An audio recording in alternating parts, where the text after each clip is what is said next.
secara prinsip untuk dipilih oleh DPR, tapi tetap dengan pesan kami bahwa jangan sampai meninggalkan keterlibatan masyarakat. Jika itu dikembalikan kepada presiden, itu saya kira, atau kepala negara, itu saya kira pasti akan meminimalisir konflik yang ada di lapisan masyarakat. Karena kalau dipilih anggota DPRD kan mungkin banyak ketidakpercayaan masyarakat kan mungkin malah.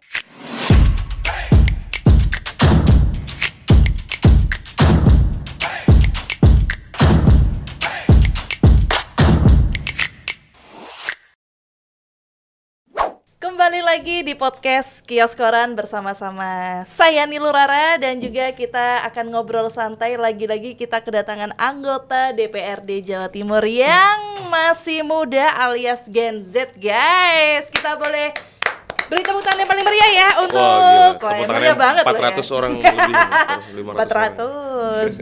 Ada Mas Ibnu Alfandi Yusuf dari PKB Komisi A, anggota DPRD Jawa Timur. Apa kabar Mas Ibnu hari ini? Alhamdulillah baik. Masih dan flu ya? Masih belum sehat juga. Tadi malah kehujanan tadi malah sebelum kesini. Oh, pakai motor ya Mas ya? Pakai motor ya? Enggak, tadi hujan-hujan sama di komplek.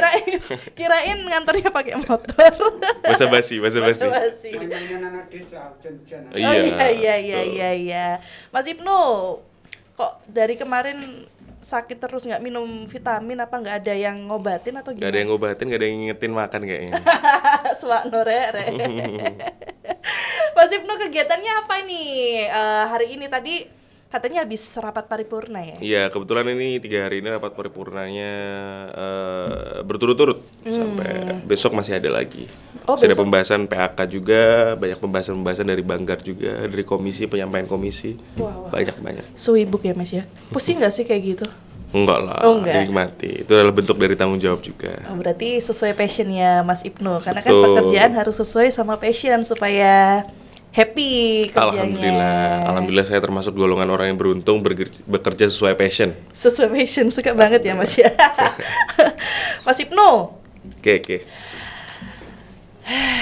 Ngopi yuk. Piye, mana kopinya? Air putih aja lah. Air putih dulu. Openingnya kita minum dulu ya guys, supaya nggak keseretan di sini. Boleh. Mas Ibnu ini kan Gen Z ya Mas ya. Teman-temannya kira-kira di luar sana banyak yang kan karena Mas Ibnu ini kan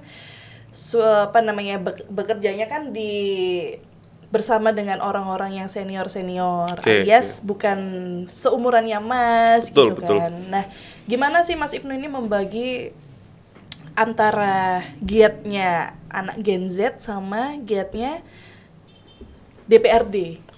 Ya, dari dulu kebetulan saya itu memang sering berkegiatan dan bersinggungan dengan para generasi senior. Bahkan selain di anggota DPRD Provinsi Jawa Timur ini, saya juga diberi tanggung jawab, diberi amanah untuk menjadi Ketua HIPMI Jawa Timur, Ketua HIPMI Ponorogo juga. Dan kebetulan juga itu satu organisasi HIPMI itu saya termuda.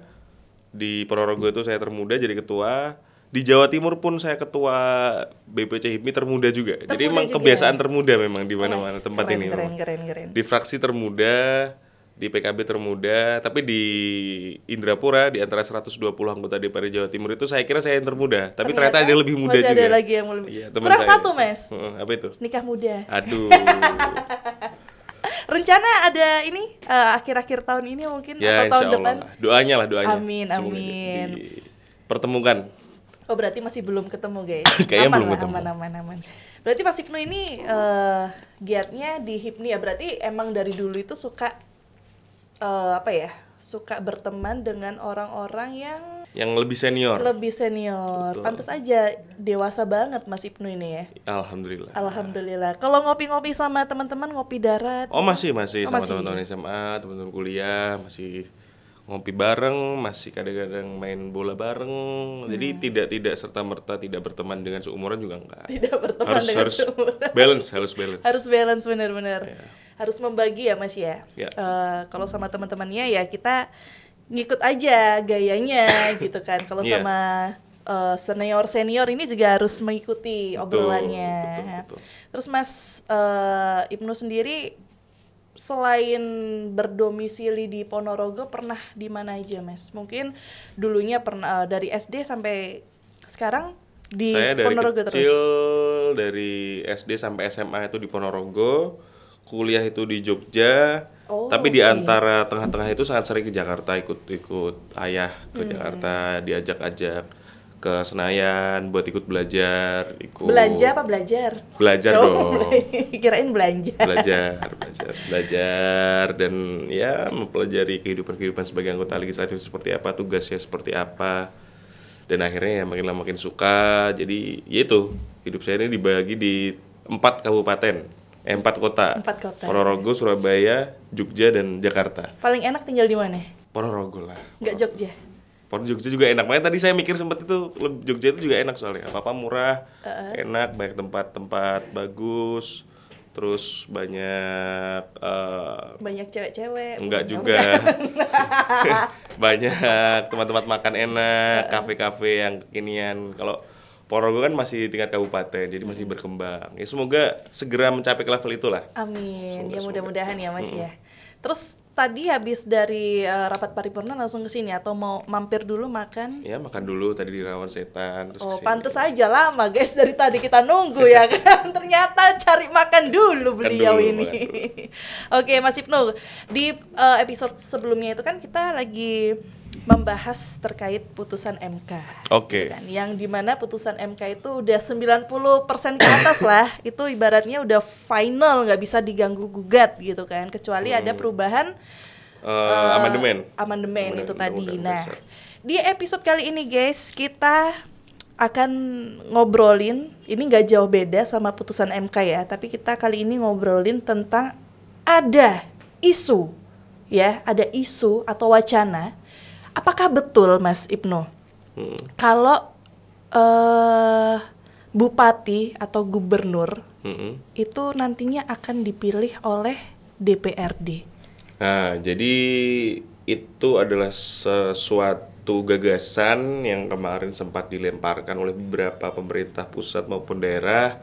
Salah satunya juga kami dari fraksi PKB juga menyikapi hal tersebut. Dan itu betul bahwa sedang ada wacana atau gagasan yang sedang didiskusikan dan sedang digodok di pusat maupun daerah bahwa nantinya ini akan direncanakan untuk memilih kepala daerah, bupati maupun gubernur ataupun wali kota itu melalui dipilih langsung oleh DPRD terutama ya, betul. Oh, berarti nggak cuman gubernur aja ya, Gubernur, wali kota dan bupati. Berarti bukan rakyat lagi yang pilih ini. Nah, itu tergantung sistemnya nanti. Itu kan masih gagasan. Gagasan itu kan belum matang. Detailnya masih belum dibahas secara rigid. Peraturannya seperti apa, implementasinya seperti apa, secara rinci pengaplikasiannya nanti kan juga belum dibahas sama sekali. Nanti dalam pembahasannya pasti akan tetap disampaikan kepada masyarakat bahwa tidak akan keluar dari koridor-koridor tertentu yang dimana itu semua pasti akan tetap melibatkan masyarakat dan juga demi masyarakat juga. Berarti tetap ya masyarakat ikut terlibat ya? Pasti ikut terlibat. Terkait sistemnya seperti apa nanti kan ini masih di dalam bentuk gagasan gitu. Ini kalau misalnya DPRD yang memilih itu kan otomatis kita rakyat ini ada yang nggak kenal sama yang, maksudnya ya, misalnya kayak saya sendiri, ada salah satu calon dari wali kota lah misalnya. Ternyata wali kota ini nggak kenal gitu kan, karena pilihannya si DPRD sendiri. Nah, ini apakah ada kelebihan dan kekurangan ya Mas Ibnu terkait jika kepala daerah ini nantinya akan dipilih oleh DPRD? Nah, jadi ini ngomongin kelebihan dan kekurangannya. Kita tarik dulu, kenapa sih pemerintah ini mencoba untuk melemparkan wacana atau menggagas yang namanya pemilihan kepala daerah dipilih langsung oleh DPRD kabupaten maupun DPRD provinsi. Itu kenapa? Salah satu alasan terbesar bahwa kenapa gagasan ini dan wacana ini disampaikan adalah kinerja kepala daerah pasca pilkada itu seringkali terdampak karena proses pemilihan atau proses pilkada yang apa ya bahasanya kurang presisi. Dalam arti sering terjadi di negara kita ini, terutama Indonesia, dan jarang terjadi juga di negara lain, bahwa negara kita ini dalam setiap pemilihan kepala daerah itu selalu saja menimbulkan dampak konflik yang berkepanjangan. Yang pertama, yang kedua itu selalu atau sering terjadi kos yang tinggi atau biaya yang tinggi dalam setiap pencalonan. Dan hal tersebut itu pasti akan berdampak signifikan dalam proses kepemimpinan dan pembuatan kebijakan oleh kepala daerah terpilih. Itu pasti. Itulah kenapa maka alasannya pemerintah ini coba membuat gagasan dan wacana seperti ini. Gimana sih kalau seumpama kepala daerah itu dipilih oleh DPRD? Gimana? Apa kira-kira pros and cons-nya? Apa pro dan kontranya? Apa kelebihan dan kekurangannya? Pasti dalam setiap kebijakan itu pasti ada kelebihan dan kekurangannya. Tapi kalau membahas tentang itu tadi, kenapanya, yaitu tadi banyak kebijakan-kebijakan dan keputusan-keputusan politik dari kepala daerah terpilih ini yang sangat terdampak oleh pilkadanya, proses pemilihannya. Itu. Kalau misalnya Mas Ibnu, kepala daerah itu dipilih sama DPRD, apakah juga tidak akan menimbulkan konflik yang berkepanjangan yang tadi Mas Ibnu katakan? Kan tadi ada bilang kalau rakyat yang milih kadang ada problem-problem itu tadi. Betul. Tapi kalau yang pilih DPRD, apakah nantinya tidak akan ada konflik seperti itu? Tentu itu tidak bisa dijamin, karena yang namanya politik itu adalah sesuatu yang tidak bisa dipastikan. Karena yang pasti adalah mati. Iya. Mati. Ya, mati, apalagi? Rezeki sudah pasti. Jodoh. Pasti. Laki-laki jodoh. Oh, belum dapat ini, malah pasti ya. belum dapat ini kayaknya. Nah, kalau terkait pasti atau tidaknya nanti akan menghadapi problem yang sama ketika kepala daerah dipilih oleh DPRD itu pasti kami belum bisa memastikan. Tapi setidaknya kami sedang mencoba membuat gagasan atau sebuah wacana ini untuk terjadi, karena medan problem yang dihadapi pasti berbeda. Kalau kepala daerah itu dipilih oleh masyarakat, yang dimana itu pasti akan membuat kos yang tinggi dan juga konflik antar calon. Biasanya kan namanya pendukung itu kan ada yang fanatik, ada yang ada yang super mencintai calonnya dan lain-lain. Akhirnya pas waktu pencalonan itu kok banyak yang berantem, banyak ini. Bahkan di Ponorogo sendiri contohnya, itu setiap pemilihan kepala desa, selevel kepala desa saja itu kan banyak sekali konflik-konflik yang terjadi, risuh, jalan ditutup, berantem dan lain-lain. Nah, seperti itu konflik-konflik yang sering terjadi di masyarakat ketika pemilihan kepala daerah itu dipilih langsung oleh masyarakat itu. Nah, ini pemerintah sedang memikirkan solusi. Gimana sih? Nah, solusinya yang sedang diwacanakan ini yaitu dipilih oleh DPRD. Tapi kami tetap tidak bisa menjamin bahwa apakah nantinya jika dipilih oleh DPRD apakah tidak ada konflik. Nah, pastinya pasti ada lah, pasti ada. Tapi pasti medan konfliknya berbeda. Mungkin konfliknya lebih ke arah internal pemerintahan mungkin nanti. Nah, kalau ngomongin internal nih Mas Ibnu, sistem pilkada ini kan kalau dipilih rakyat ini kan pastinya membuka ruang publik agar bisa mengontrol, kemudian mengawasi politik gitu kan. Nah, tapi kalau dikembalikan lagi yang pilih itu DPRD, apakah itu nggak sama aja sama yang namanya ruang tertutup? Sebenarnya bisa dikatakan seperti itu. Maka yang saya sampaikan tadi bahwa kalau boleh menyarankan, saya sebagai anggota DPR yang baru 10 bulan yang dan masih saya bayi ingin, ya? saya masih bayi lah ibaratnya di politik. Kalau boleh berpesan kepada pemerintah yang ada di pusat sana bahwa kalau bisa apapun kebijakannya jangan sampai meniadakan kontribusi masyarakat di dalam prosesnya. Maksud saya jangan dibikin tertutup total. Jangan sampai masyarakat itu tidak tahu dipimpin oleh siapa, tidak tahu bahwa siapa calonnya ini seumpama dipilih langsung atau dari pemerintah menyiapkan 3 pilihan ini si A, si B, si C. Jangan sampai masyarakat itu tidak tahu kapabilitas dari seorang pemimpin yang akan memimpin mereka di daerah mereka, itu jangan sampai tidak tahu. Maka penting dilakukan yang namanya dialog publik dan yang namanya mungkin nanti bisa di sistem semi tertutup yang dimana masyarakat itu mungkin bisa menyarankan kepada pemerintah ada calon si A, B, C, D, nah nanti pemerintah yang memilih, kan tidak ada yang tahu karena sampai sekarang kan sistemnya kan belum matang, belum masih tahu, digodok masih tadi digodok ya. aja karena Kayak belum mie wacana. Indomie guys. Tapi tetap kalau dari kami pribadi tetap menginginkan adanya solusi lah. Jangan sampai seperti ini berkepanjangan terus. Jadi kepala daerah mencalonkan, habis banyak masyarakatnya konflik, banyak yang terpecah belah, tersegmentasi dan lain-lain. Akhirnya waktu menjabat banyak kebijakan-kebijakan yang kurang maksimal, banyak yang tidak banyak berpihak. yang janji palsu juga. Betul, banyak janji palsu, banyak yang ada keberpihakan kepada saya ngasihnya ke yang milih saya aja bagaimana. Seperti itu, hal seperti itu yang mungkin kami mencoba ingin membuat solusi. Tapi tentu tetap penting yang dilakukannya dialog publik yang tuntas kepada masyarakat. Bagaimana ini enaknya solusinya kayak gimana biar kepala daerah ini bisa bekerja maksimal setelah terlantik gitu. Kalau menurutnya Mas Ibnu sendiri gimana? Setujukah kalau calon gubernur, wali kota maupun bupati ini dipilih oleh DPRD? Kami setuju secara kolektif, kami setuju bahwa hal ini perlu ada solusi terkait pemilihan kepala daerah ini agar tidak terulang-ulang terus yang namanya lingkaran setan ini kan, nyalon habis banyak, itu tadi yang saya ucapkan tadi. Agar tidak terulang-ulang terus perlu adanya solusi. Tapi ya itu tadi, walaupun saya setuju perlu adanya dialog publik yang tuntas agar nanti peraturan terbaru atau keputusan atau kebijakan yang terbaru nanti terkait pilkada atau pemilihan kepala daerah ini bisa produknya matang betul. Dan itu tadi harus tetap melibatkan masyarakat dalam setiap prosesnya.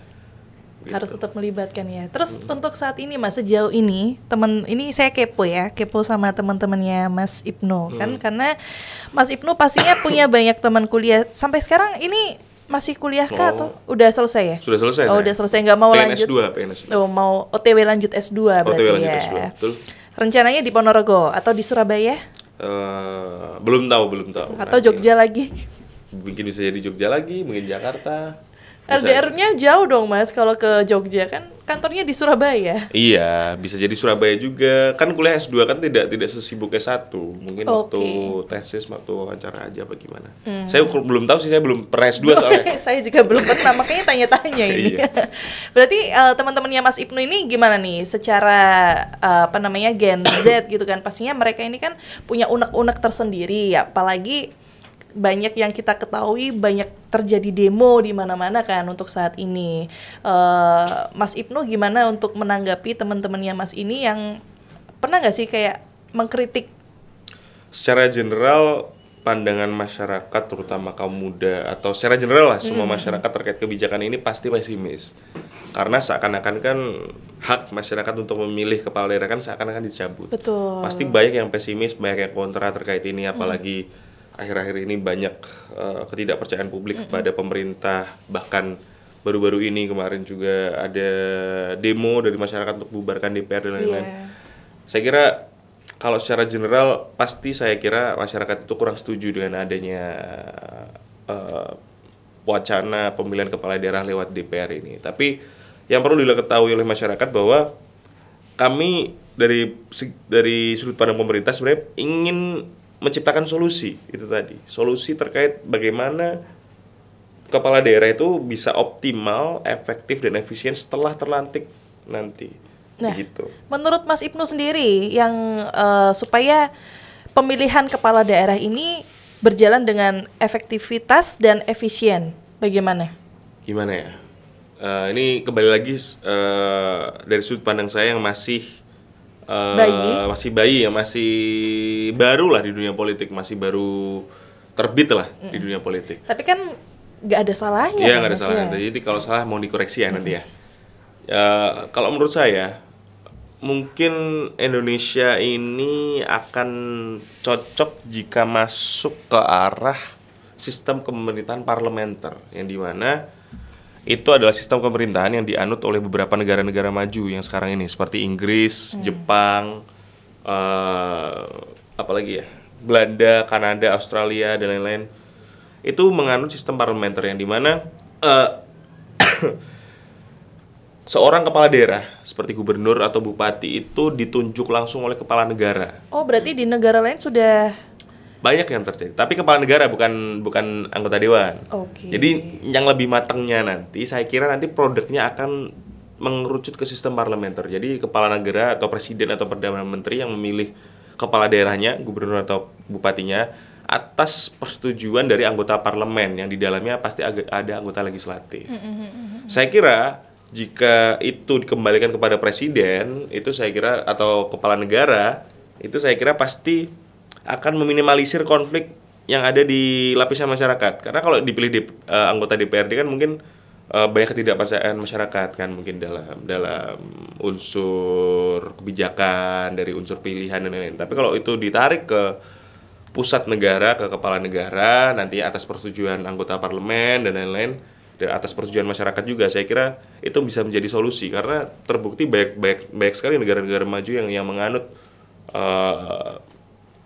kebijakan politik tersebut seperti parlementer itu. Mungkin cocok ke arah seperti itu, dan itu mungkin menjadi salah satu solusi bagaimana agar kepala daerah itu bisa bekerja secara optimal setelah terlantik gitu. Mungkin ya, ini dari pandangan saya. Tapi bisa masalahnya terjadi. kita di Indonesia nih, Mas. Betul. Di Indonesia kan kadang banyak rakyat itu yang banyak yang mencibir ya.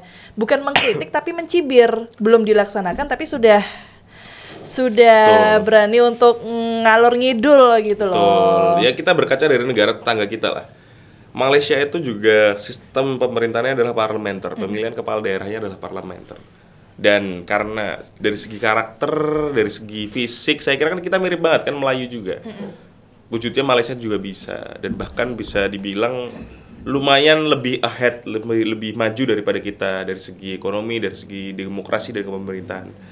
Maka saya kira tidak ada salahnya bagi Indonesia untuk dewasa secara politik dan melakukan pendewasaan secara politik yang dimana disosialisasikan kepada masyarakat bahwa kita harus, mungkin ini waktunya buat kita merubah cara kita untuk memilih kepala daerah. Karena kalau kita kembali terus kepada cycle yang seperti itu Gak dan akan yang maju, merugikan itu nggak akan ada perkembangan sama sekali, dan kita akan stuck di tempat. Kecuali ada kedewasaan dalam masyarakatnya, ada pemerintahnya, dan lain jika sistemnya seperti ini. Tapi saya kira lumayan pesimis. Makanya dari kami setuju bahwa ada wacana perubahan peraturan untuk pemilihan kepala daerah, terutama pemilihan dari anggota DPR gitu. Oke, terus untuk prosesnya sendiri Mas Ibnu. Proses pemilihan kepala daerah dipilih oleh DPRD jika dibandingkan dengan proses pemilihan kepala daerah saat ini seperti apa? Gimana? Proses pemilihannya untuk pemilihan kepala daerah yang dipilih oleh DPRD jika dibandingkan oleh proses pemilihan kepala daerah yang saat ini kayak dipilih rakyat itu seperti apa? Yang jelas satu yang akan diefisiensi itu yang jelas adalah biaya politik dari segi penyelenggaraan. Itu akan terefisiensi betul. Setiap pilkada itu negara kita menghabiskan uang triliunan untuk memilih saja. Jika pemilihan kepala daerah itu dipilih langsung oleh anggota legislatif, saya kira itu akan sangat menghemat dari segi penyelenggaraan pilkada, dari segi anggaran itu sangat menghemat. Itu nomor satu pasti. Itu salah satu perbedaan yang sangat signifikan di situ. Tapi apakah akan terbuka untuk anggarannya kepada masyarakat? Kadang kan masyarakat di luar sana itu kayak dipilih dewe ambek ordal ibaratnya kan kayak pasti gitu. pasti terbuka. Anggaran masih terbuka, akan dibahas di rapat-rapat paripurna, dan itu bisa diakses langsung oleh masyarakat pasti. Oke, berarti bisa diakses semua masyarakat. Oh iya, rapat paripurna DPR itu kan bisa dilihat secara live itu.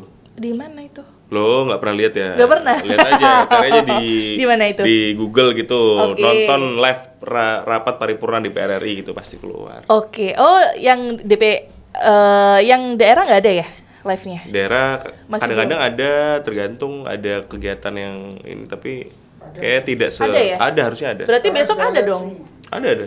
Tadi juga Bahkan ada? bisa datang langsung kok, nonton di atas Serius? itu kayak nonton iya. Wah. Kayak nonton sepak bola gitu. Iya, berarti. iya, Oh, betul. boleh kayak gitu ya? Bisa, boleh. Wah, masyarakat berarti boleh banget. Yang penting ojo demo, Rek. Jadi Ini kono. anggota legislatif itu selalu transparan sebenarnya. Cuman kadang-kadang masyarakat yang tidak mau cari tahu Nah, itu kadang-kadang. betul. Kayak saya sendiri kan nggak ngerti. Taunya dari Mas Ibnu. Ternyata masyarakat ini ketika ada rapat paripurna boleh datang Boleh ya? datang, sangat transparan. Kami sangat Nggak ada HTM-nya kan, Mas?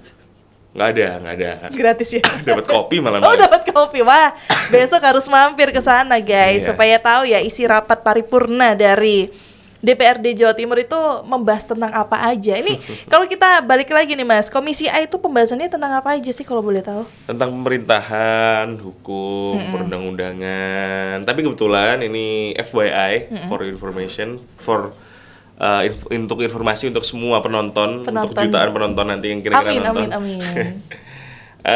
Kebetulan saya diberi tugas baru per minggu lalu untuk pindah ke Komisi B. Komisi B itu bahasanya apa aja ya? Komisi B itu menaungi pertanian, perdagangan, perikanan, peternakan, UMKM, perekonomian seperti itu. Oke. Jadi kira-kira per bulan depan kalau tidak salah ya, kalau Iya, salah ini kan durasi. udah- Ini kira-kira saya akan dipindah tugaskan ke Komisi B kira-kira. Oke, berarti datang ke sini lagi untuk membahas Komisi B, Mas. Iya, pertanian gitu ya. Iya, Beda. UMKM gitu UMKM. Sebenarnya lebih nyambung kayak gitu sih. Lebih nggak abot kayak sekarang gitu. Betul. Nggak berat Mau pembahasannya. sekarang aja bahas Oh, itu. jangan nanti itu ya. Oh, Nanti iya, kita nanti datang aja. lagi ke sini ke kios koran. Ini kita balik lagi ke wacana pemilihan kepala daerah yang akan dipilih oleh DPRD ini, Mas Ibnu. Apa sih, Mas, yang harus dilakukan untuk memastikan bahwa kepala daerah yang dipilih ini, yang akan dipilih oleh DPRD ini memiliki legitimasi yang kuat? Memiliki legitimasi yang kuat, kapasitas, dan terbukti bahwa orangnya baik gitu ya maksudnya. Saya kira harus melibatkan masyarakat sebelum dipilih. Nah, Sebelum contohnya dipilih seperti oleh apa anggota itu DPR. kalau Mungkin kalau sistem yang terbayang di otak saya itu mungkin akan dilakukan survei yang masif dulu kepada masyarakat. Seumpama akan ada pergantian kepala daerah di Ponorogo. Lakukan survei dulu di masyarakat. Kira-kira masyarakat ini pengen dipimpin orang yang seperti apa, disediakan nama, mungkin ya kan nggak ada yang tahu. Itu nanti akan muncul nama-nama itu yang mungkin bisa dipilih oleh. Jadi nama-nama yang terbanyak votingannya mungkin nanti akan bisa dipilih oleh anggota dewan. Kita nggak ada yang tahu sistemnya seperti apa. karena masih baru Masih wacana. baru wacana. Ini masih 2029 ditambah 2 tahun berarti 2031, tapi wacananya Betul. udah dari 2025. Ini gimana ini? Ini masih lama, masih jauh. Membuat gonjang-ganjing, sekali. ya Makanya kan? saya nggak berani ngomong banyak. Mungkin bisa jadi kejadian, mungkin bisa jadi itu Nggak jadi. cuman semacam ya cuman caletukan aja. Mungkin bisa jadi cuman kembali Supaya lagi. masyarakat bersuara gitu kali Betul. ya. Tapi saya kira kalau dari saya pribadi, dari kami sikap secara fraksi dan partai ya itu tadi, kami resah betul dengan sistem pemilihan kepala daerah yang sekarang ini karena banyak dan sering terjadi kepemimpinan kepala daerah yang terpilih itu sangat terdampak oleh cara beliau-beliau itu terpilih. Oh gitu ya. Iya, itu tadi sistem pilkadanya seperti apa, masyarakatnya seperti apa, terjadi segmentasi, terjadi konflik antar pendukung dan lain-lain, atau biaya politik yang terlalu tinggi dan lain-lain. Itu sering terjadi dan itu sangat berdampak betul kepada kebijakan dari kepala daerahnya waktu setelah terlantik, itu sangat terdampak. Maka ya secara prinsip kami setuju, tapi secara sikap ya tetap kami kembalikan kepada yang pusat karena seluruh peraturan kan yang mengatur pusat. Oke, setuju, saya juga setuju sih, Mas, kalau akhirnya tahu seperti ini, karena kan saya sendiri sebagai rakyat masih belum tahu gitu loh. Yeah. Kalau ternyata sistem DPRD jikalaupun dipilih oleh rakyat itu masih ada banyak minusnya. Iya, ada plus minus lah. Setiap cara pasti ada plus minus. Kirain kalau udah dipilih rakyat itu udah plus semua, ternyata juga ada minusnya ya. Iya. Oke, terus untuk pendapatnya Mas Ibnu nih tentang peran DPRD dalam proses pemilihan kepala daerah. Peran DPRD jika ini memang terjadi ya, itu saya kira memang vital karena setiap anggota DPRD kabupaten dan provinsi terpilih itu adalah suatu simbol keterwakilan dari masyarakat. Kita semua dipilih langsung oleh masyarakat, ada jumlah suaranya, ada jumlah kursinya, ada partainya, bahwa kita ini betul-betul mewakili masyarakat sesuai dapil dan sesuai daerahnya. Maka peran dari DPR itu jelas penting karena kita ini mewakili suara masyarakat juga gitu loh. Nah, jadi, kalau suara masyarakatnya banyak yang nggak setuju gimana dong, Mas? Misalnya? Ya, itu kembali lagi perlu dilakukan dialog publik itu tadi yang tuntas. Makanya setiap keputusan, setiap kebijakan, setiap apapun sikap-sikap dari para politisi terutama legislatif itu penting sekali melakukan dialog publik dengan masyarakat ataupun pemilihnya ataupun masyarakat yang ada di dapilnya, itu penting. Terus apalagi yang membuat penting dari peran DPRD dalam sistem ini? Ya, kami secara parlemen pasti jika memilih kepala daerah dan kami yang memilih kepala daerah, kami akan memiliki kolaborasi dan sinergitas yang baik dengan kepala daerah jika nanti sudah mulai waktu masa kerja. Karena apa? Karena sekarang itu kan kami biasanya waktu pilkada itu kan pasti ada beberapa calon, pasti ada beberapa koalisi, ibaratnya. Nanti kalau yang terpilih dari koalisi A, nanti kan koalisi ini kadang-kadang tidak bersinergi dengan baik dengan koalisi B, gitu loh. Kan itu hal seperti itu sering terjadi dalam pemerintahan juga. Jadi konflik pendukung calon itu tidak hanya terjadi di masyarakat, kadang juga terjadi dalam lingkup partai dan pemerintahan. Nah, hal seperti itu kan itu plus minusnya, itu minus dari sistem pilkada yang lama. Maka ya itu tadi secara prinsip betul kami setuju, tapi ya dalam sikapnya ya kita kembalikan ke pusat dan kami berharap ada dialog publik yang tuntas agar tidak terjadi kesalahpahaman yang merugikan masyarakat. Nah, ngomong-ngomong soal kesalahpahaman masyarakat, Mas Ibnu, apa sih yang harus dilakukan untuk meningkatkan kesadaran masyarakat tentang wacana kepala daerah yang akan dipilih oleh DPRD Jawa Timur? Ada dua, saya kira.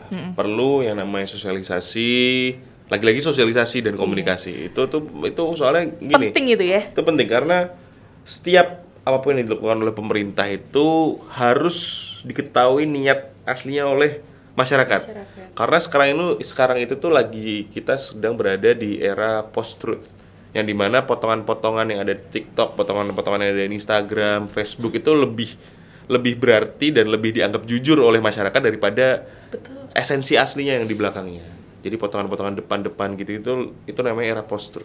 Makanya masyarakat ini harus diberi sosialisasi, harus kami dari pemerintah juga komunikasi kepada masyarakat terkait apa sih yang coba kita buat, kebijakan apa sih yang coba kita buat terkait sistem pilkada terbaru ini.